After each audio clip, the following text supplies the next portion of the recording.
જય સ્વામિનારાયણ. ત્રીજા વિડીયો રાહ જોતા હતા ને, આંબલી વાળો. હવે એને ઠળિયાનો ઉપાય શું શું ઉપયોગમાં આવે ને એ તમને કહી દઉં. એ પહેલા આંબલી આપણે સ્ટોર કરી છે ને, એ પાવડર બનાવીને ફ્રીજમાં મૂકવાનો, એટલે કલર પણ એવો ને એવો રહેશે ને, કાળી નહીં પડે. અને એમાંથી રોજ આટલી લઈ અને પલાળી દેવાની ગોળ અને આંબલી સાથે. આખા ઘરને પીવાનું, આખો ઉનાળો પીવો, રોગ પ્રતિકારક શક્તિ વધે, શરીરમાંથી દુર્ગંધ આવે નહીં, પરસેવો તમારો વાસ આવે નહીં શરીરમાંથી, અને બ્લડ સર્ક્યુલેશન વધારે. અને એક અઠવાડિયામાં એક વખત પલાળી દેવાની અને સ્કિન પર લગાવી દેવાની, કે જો ત્રાંબા પિત્તળના વાસણ ઉજળા કરતા હોય તો આપણી સ્કિન તો ગ્લો જ કરે, નેચરલ ગ્લો આપે. આ બધા ઔષધિ બહુ કોલેસ્ટ્રોલ, એક ખાસ તો કોલેસ્ટ્રોલ વાળાને તો ખાસ પીજો, એને બહુ સારી ઔષધિ છે. અને ભગવાને ઉનાળામાં બનાવી છે, આપણા માટે જ બનાવી છે, પણ જો એને જાણતા હોય તો. બાકી બધા એમ કે આંબલીથી સાંધા દુખે, વાત તદ્દન ખોટી છે.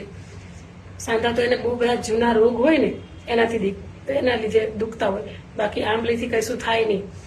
કેમ કે આપણા દાદીઓ પીતા, ખબર છે. મારા નણંદના સાસુ હતા 107 વર્ષના, એ રાત્રે કદાચ પાણી પીને બનાવ્યા હોય આંબલીનો રસ, તો એ બીજા દિવસે પીતા, મસ્ત કામ કરતા, 107 કે 11 વર્ષ જીવ્યા. એટલે આ બધી માન્યતા મગજમાંથી કાઢી નાખો કે આંબલીથી આ રોગ દુખે ના દુખે, કશું દુખતું નથી. તમારી આળસ તમને દુખે. એટલે હવે તમને ઠળિયા, જો પેટમાં ચૂક આવતી હોય, વીટ આવતી હોય ને, એ બધાને જેને કબજિયાત રહેતો હોય એને આ બેસ્ટ ઔષધિ છે. એટલે પીજો જરૂર, અને ઉનાળામાં તો ખાસ પીજો. અને હવે હું તમને ઠળિયા શું શું ઉપયોગમાં આવે ને એ તમને કહું. ચાલો મિત્રો, આપણે આંબલી શેકાઈ ગયા છે, ફૂટી ગયા છે બધા. જો હવે છે અવાજ. જો આપણે છે ને આંબલિયામાંથી ફોતરા કાઢી નાખ્યા છે, જો દેખાય તમને. હવે એને મિક્સ કરવામાં, જો મિત્રો આ પાવડર થઈ ગયો છે રેડી. આપણે થોડોક ચાળી લઈશું. જો આપણે પાવડર બનાવી લીધો છે. હવે આ પાવડર શું શું ઉપયોગમાં આવે ખબર છે તમને? એક તો અડધી ચમચી પહેલા લઈ લેવાનું, પછી ગરમ પાણીમાં પી લેવાનું રાત્રે સૂતા પહેલા.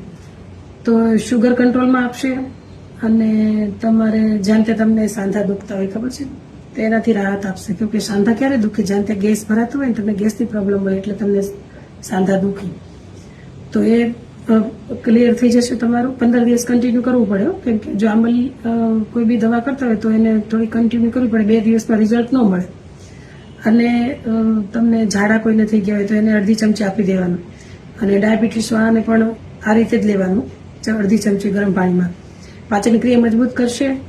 અને તમને પેઢામાં લોહી પડતું હોય, મોઢામાં વાસ આવતી હોય તો આનાથી બ્રશ કરવાનું. લવિંગનો પાવડર નાખવાનો આની અંદર, પછી બ્રશ કરવાનું. તમને ચોક્કસ ફાયદો થશે. અને વિડીયો ગમે તો લાઈક, કોમેન્ટ અને શેર કરજો. અને આ બધી લેડીઝો માટે તો ખાસ છે, એટલે શેર જરૂર કરજો. જય સ્વામિનારાયણ.